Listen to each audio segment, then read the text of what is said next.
These 10 low review indies are absolute must-plays, and you're about to find out why. Greetings, Indie Warriors, and welcome to I Dream of Indie Games. Old Gamer Joe here, back with another episode of Indie Underdogs, where we dig deep to uncover hidden indie gems. We've got another 10 treasures for you this week, a little bit of something for everyone, so enjoy the show and let us know in the comments below which releases you'll be grabbing, if any of these. But before we uncover Steam's best kept secrets, consider supporting Indie Visibility over at patreon.com/idreamofindiegames, or maybe even becoming a YouTube member. Perks range from Discord access to our amazing indie gaming community to early and ad-free shows like our awesome new podcast 3 days early. If you're more of a YouTube person, well then you can maybe even earn the elusive golden genie lamp of approval next to your name. Your new indie gaming community is waiting for you. Alright, let's hop into those hidden indie gems. First up on our list this week is BAKERU, a game that was released September of last year, and at a glance reminds me a bit of the PS1 game Brave Fencer Musashi, you know, the game some of us bought because it had a Final Fantasy VIII demo that was packed in with it, but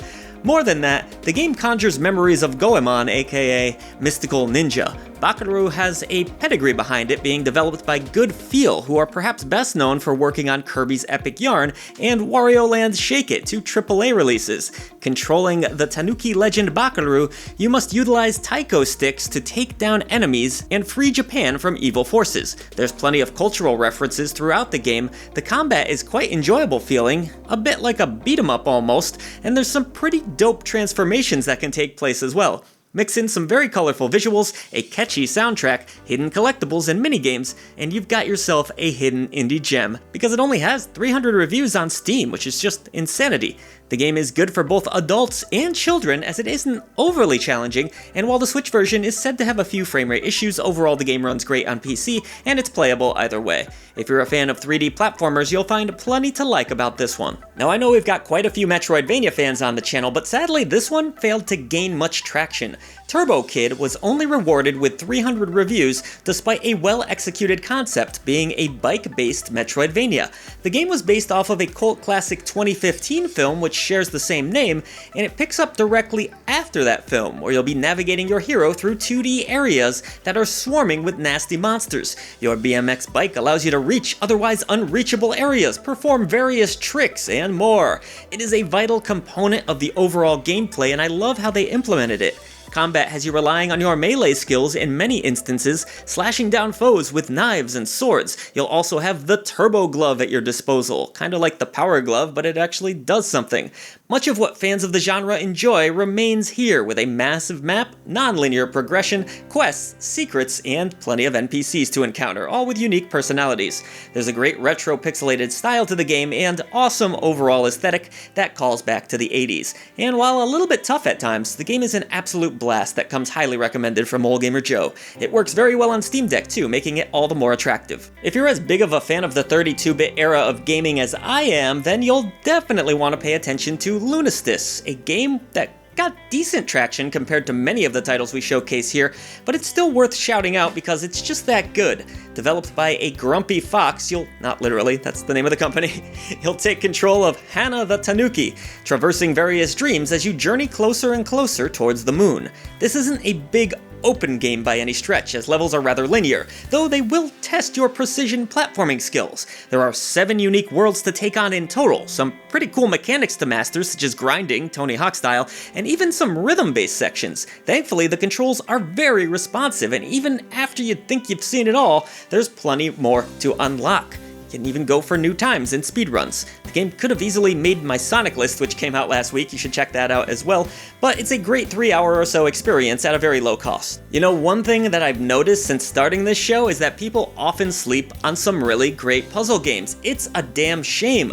While Grindstone couldn't even grind out 200 user reviews on Steam, it's a clever little indie that's well worth your time. Coming to us from the creators of Super Time Force Ultra, another awesome indie release, Grindstone is at its core a color-matching puzzler with battles mixed in. You must take down enemies to earn additional grindstones, which can be cashed in for loot. There's 250 levels in total, meaning you'll be busy for quite some time, with each level featuring plenty of gears, dangers, and even some epic boss battles that are quite fun to participate in. You can chain together attacks, which is satisfying. There's a daily mode, tons of gear and crafting, and a hilarious Saturday morning charming cartoon aesthetic that mixes in violence to wonderful effect.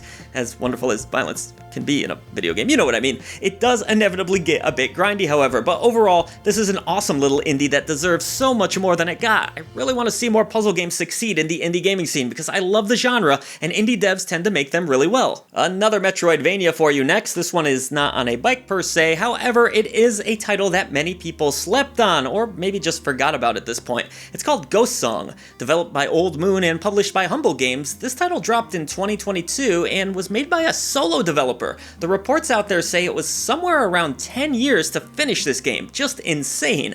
Playing as Dead Suit, you will explore the Dark Moon Lorien, trying to rediscover your lost memories. It has all the genre tropes for sure. Long winding corridors, enemies to slay, weapons, abilities to unlock, but also there are some cool suit upgrades in the game. It's really the atmosphere though that I like the most about it, as it evokes memories of Aliens and other sci-fi classics, but of course, Metroid. I mean, that's obvious though. Hand-painted backdrops are gorgeous, and while it had its share of issues and plenty of backtracking as the genre is known for, still a very well-made product that shouldn't be missed if you fancy yourself yet another Metroidvania. It is tough, it has a great soundtrack though, and really feels like a tribute to classic Metroid games in a lot of cool ways. Oh boy, time to get a little unhinged now with this next selection. It's Alisa, a bonkers horror throwback that will bring a smile to any 90s kid's face. While the initial release was well and good, it also received a developer's cut later down the road, which made the game even better. Here you play as Alisa, a royal agent who's tracking down a criminal, which leads her to, you guessed it, a spooky mansion, somewhere out there in the woods or something like that. This isn't your typical zombie-filled affair, however, as many of the enemies are living dolls, a concept that remains quite popular in horror media even today.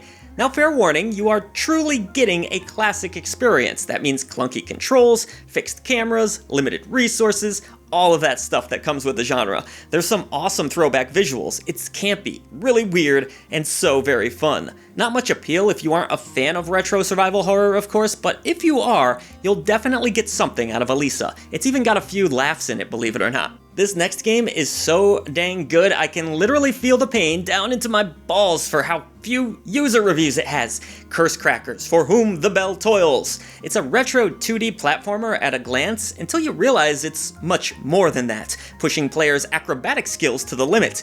Controlling Belle, who was formerly a part of a carnival, you'll find yourself on a quest to save Clyde from Bonnie. Get the reference? The game is all about movement. You need to carefully bounce and vault, time attacks, boost your way upward across 5 different stages, and grab collectibles along the way. Speedrunners will just love the various medals that can be earned. There's a few side quests to take on, and the entire package just feels like a classic Game Boy game. Its tight controls, fun sense of humor, and overall fun design have earned it a 97% very positive amongst the few people that did play it over on Steam. Plus, that's gotta be a Metallica reference in the title, right? They get points for that. You only need 1 bit to have a good time. Sadly, only 58 users seem to agree with me. Regardless, I wholeheartedly recommend 1-Bit Survivor, which has been described as somewhere between Downwell and Into the Breach. It's a turn-based survival horror game with rogue elements, dropping back in 2023. It has an awesome visual aesthetic, as you can see, well, assuming you like that style in the first place, and you'll be attempting to reach a bunker while keeping your cat safe. You're going to encounter various grid-based battles that play out almost like puzzles. Carefully manage your resources. That's going to be vital to your success, but don't think you can learn the game too easily, as procedural generation is also at play. With its minimalist style, different classes, and well, the cat, which is pretty damn cool, it's hard not to fall in love with this tiny little indie. Show it some love, it definitely deserves better. Just be warned that it gets really tough towards the end. Maybe that will make this even more enticing for some of you masochists out there. Hey now, visual novel fans, I haven't forgotten about you this week either. A lot of bases to cover on this show. 2236 AD. It's a think piece without question, and was released in 2018 to little fanfare. I won't go into all of the details here, obviously, but the main premise involves telepathy. In this world, it's the main form of communication after all the knowledge of the world was lost to time. Through the eyes of a young student, you now need to figure out reality from fiction in this trippy adventure that does offer some degree of player choice. Most of the time you'll be reading, of course, but the visuals and writing will dazzle you, along with a few video sections for good measure. There's lots of themes here, with a wonderful anime art direction that fits the vibe perfectly. Some of it may go over your head, but overall, a really great visual novel experience. Alright, time to bring it home with a very tough 2D puzzle platformer that I love. Almost nobody played it though. It's called KLAUS. Released back when this channel launched in 2019, our lead character has zero memory, much like a few games on this list. You're on a quest to learn more about yourself, of course, but the game really messes with your head in some fascinating ways. It's a pretty damn cool story, you wouldn't expect that. But those of you that are in it just for the platforming won't be disappointed either, as the mechanics are tight, the level design very strong, and there's a good amount of secrets and even extra challenges. It's a stylish looking release too, that does a wonderful job of blending its story and gameplay together. How it only mustered 85 Steam user reviews is beyond me. That is just despicable. But that's gonna do it for this week, folks. We hope you found an awesome hidden indie gem to add to your library. Voice to the voiceless, I'll see you on the channel for all of your indie gaming needs. Take it easy.